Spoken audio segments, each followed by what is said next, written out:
វត្តមានអ្នកស្រឡាញ់ភេទដូចគ្នានៅកម្ពុជាតើវត្តមានអ្នកស្រឡាញ់ភេទដូចគ្នានៅក្នុងប្រទេសកម្ពុជាមានតាំងពីពេលណាមកវត្តមានអ្នកស្រឡាញ់ភេទដូចគ្នាក្នុងសម័យអង្គរនៅក្នុងសៀវភៅមេរៀនស្ដីពី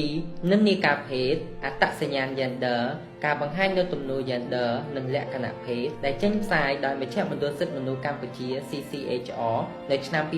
2022បានបង្ហាញអំពីកំណត់ហេតុលោកជីតខ្វាន់នៅឆ្នាំ1296ដែលបានសរសេររៀបរាប់ពិពណ៌នាអំពីទំនៀមទម្លាប់ប្រពៃណីរបស់អ្នកស្រុកនៅសម័យអង្គរក្នុងនោះគាត់ក៏បានសរសេររៀបរាប់ពីបុគ្គលដែលមានការបង្ហាញនៅទំនោរ gender ចម្រុះផងដែរឧទាហរណ៍គាត់បានសរសេរថាជារៀងរាល់ថ្ងៃនៅតាមទីផ្សារគេសង្កេតឃើញមានមនុស្ស10នាក់ឬច្រើនជាងនេះដែលជាបរិសតែងខ្លួនជាស្ត្រីដើម្បីទាក់ទាញចំណាប់អារម្មណ៍បរិសអ្នកមានជាជនជាតិចិនស្ត្រីខ្លះឈរនោមដោយបរិសសម្រងសម្ដីទាំងនេះបានបង្ហាញពីការយល់ដឹងកប្បកិរិយានិងភាពចម្រុះនៃការបង្ហាញ gender ដែលមានតាំងពីសម័យអង្គរមកម្ល៉េះនៅចន្លោះឆ្នាំ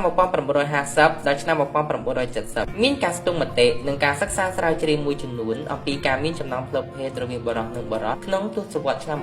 1950បន្តបន្ទាប់មកហើយក៏មានរបាយការណ៍សារព័ត៌មានមួយចំនួនបានសរសេរអំពីអ្នកបដូរ gender ជាស្ត្រីនៅតាមជនបទនៃប្រទេសកម្ពុជាពីទសវត្សរ៍ឆ្នាំ1950ដល់ទសវត្សរ៍ឆ្នាំ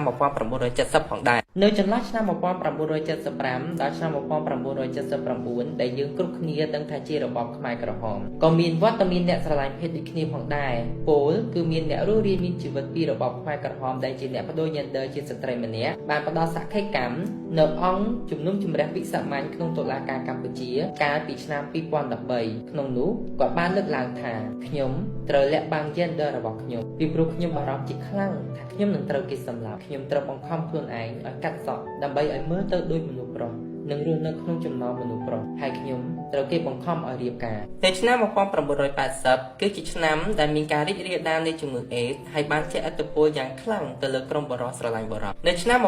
1990ការរីករាលដាលជាសកលនៃជំងឺអេដស៍បានជំរុញឲ្យមានការចាប់ផ្ដើមនៃការសិក្សាស្រាវជ្រាវអំពីផ្លូវភេទនិងអាកប្បកិរិយាផ្លូវភេទដែលធ្វើឲ្យមានការយល់ដឹងនិងជជែកពិភាក្សាអំពីនិន្នាការភេទអត្តសញ្ញាណ gender ការបង្ហាញនៅទំនោរ gender និងលក្ខណៈភេទនៅកម្ពុជានៅឆ្នាំ2003កម្ពុជាចាប់ផ្ដើមមានការដង្ហែក្បួនមោទនភាពជាលើកដំបូងនៅទីក្រុងភ្នំពេញនិងបានបន្តការហែក្បួននៅខេត្តបាត់ដំបងនិងសៀមរាបនៅឆ្នាំ2004ព្រះបាទនរោត្តមសីហនុព្រះបរមរតនកោដ្ឋអតីតព្រះមហាក្សត្រទ្រង់មានព្រះរាជអង្គការជាសាធារណៈសម្ដែងព្រះរាជហឫទ័យរបស់ទ្រង់គាំទ្រដល់ទំនាក់ទំនងស្នេហាភេទដូចគ្នាទ្រង់បានលើកឡើងថាក្នុងនាមជាប្រទេសប្រជាធិបតេយ្យសេរីកម្ពុជាគួរតែអនុញ្ញាតឲ្យមានការរៀបអាពាហ៍ពិពាហ៍រវាងបរិសុទ្ធស្រឡាញ់បរិសុទ្ធឬរវាងស្ត្រីនិងស្ត្រីនៅឆ្នាំ